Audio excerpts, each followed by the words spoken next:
Welcome to the show. Today we're jumping headfirst into something pretty unique. Green Starox's ongoing search for the quote-unquote best album of all time. Right, this whole album quest thing, it's structured, yeah, but also super subjective. Exactly. And our mission today, for you listening, is to take an album quest into one specific group, Group 145, to see how these judgments actually played out. And the rules are, well, they're specific. Albums get grouped randomly, then they're ranked best to worst based on, and I'm quoting here, humorous, serious, personal, irreverent reasoning. Which sounds wonderfully chaotic.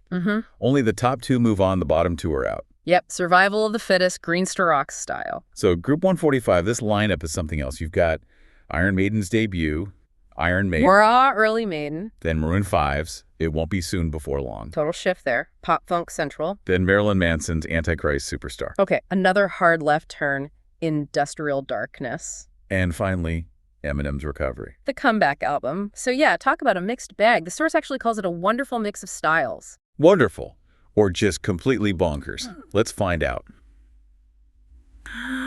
Okay, let's unpack this battle royale. We have to start at the bottom, right? The first elimination. Fourth place.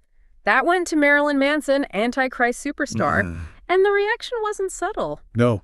What did the reviewer say? It was apparently quite visceral. The notes use phrases like, what the fuck is this shit?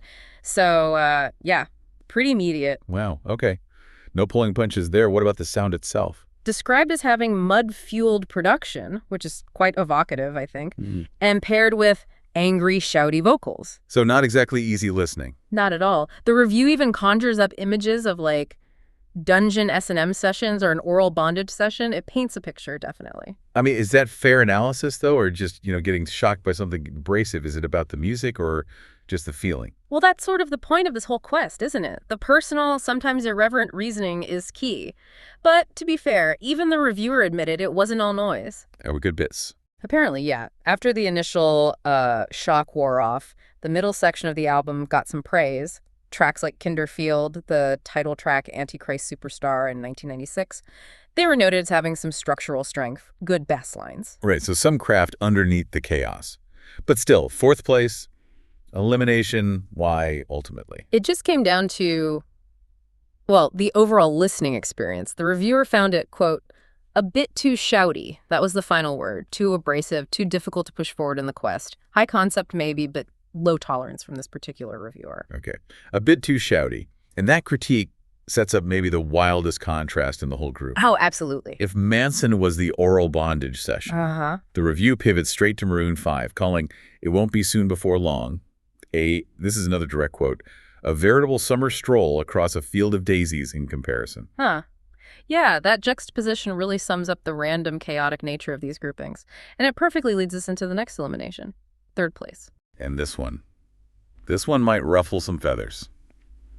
Iron Maiden's debut, eliminated. Yep, Iron Maiden, the album, out in third, despite its historical significance. Such a landmark album, bursting with that raw punk energy, something they kind of moved away from later. Yeah. How does that get cut? Well, the energy was acknowledged. The review definitely mentions that raw punk energy, but it also zooms in on a couple of tracks specifically. Phantom of the Opera and Transylvania. The more complex ones, right? Exactly. The ones that hint at something maybe a bit more progressive. Didn't the reviewer actually invent a term for it? They did. Prog punk. Prog punk, okay. Sounds like an oxymoron, maybe, but you can kind of see what they mean with that debut album, right? That mix of speed and slightly more intricate structures. Yeah, I can see that. So the songs were strong, the band was obviously talented.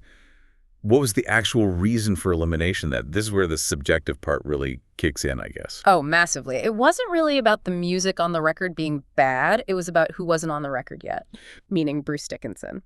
The reviewer basically said they couldn't get past Paul Di'Anno's vocals. They argued the whole time they were listening that if Bruce had sung those songs like he did later in live versions, it would have been a much, much better album. Wait, what?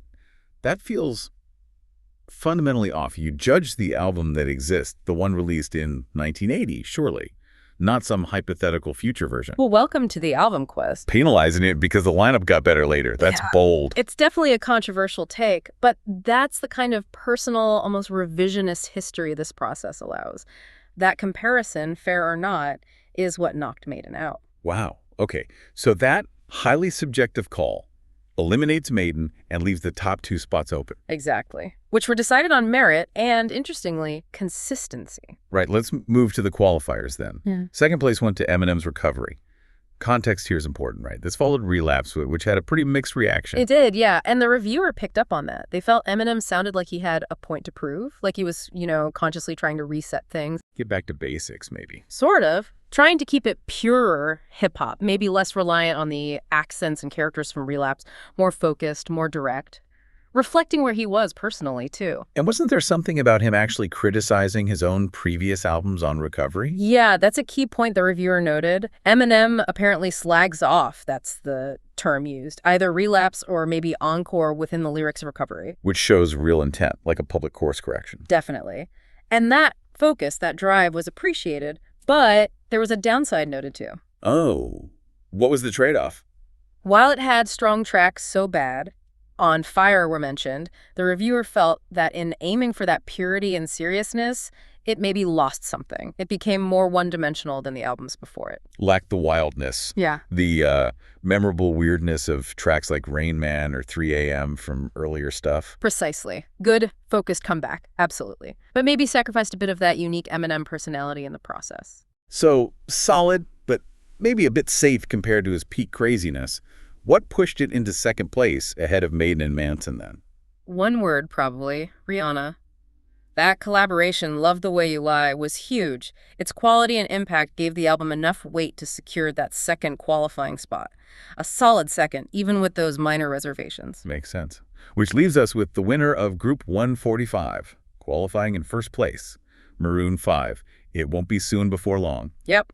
Amidst the metal, the industrial noise, the hip-hop comeback, the polished pop-funk takes the crown. It really highlights the judging criteria, doesn't it? Perfectly. It shows how in this album quest, sometimes sheer consistency just wins out. It beat an influential, but in the reviewer's eyes, flawed debut, and it beat a difficult, abrasive, artistic statement. So what was the winning formula? Just well-made songs? Pretty much. The review highlights consistency, well-written songs and melodies from start to finish. That was the key. Nothing too boundary-pushing, maybe, but just solid craftsmanship across the board. Exactly. The funk pop sound is still there, maybe even more refined than on Songs About Jane.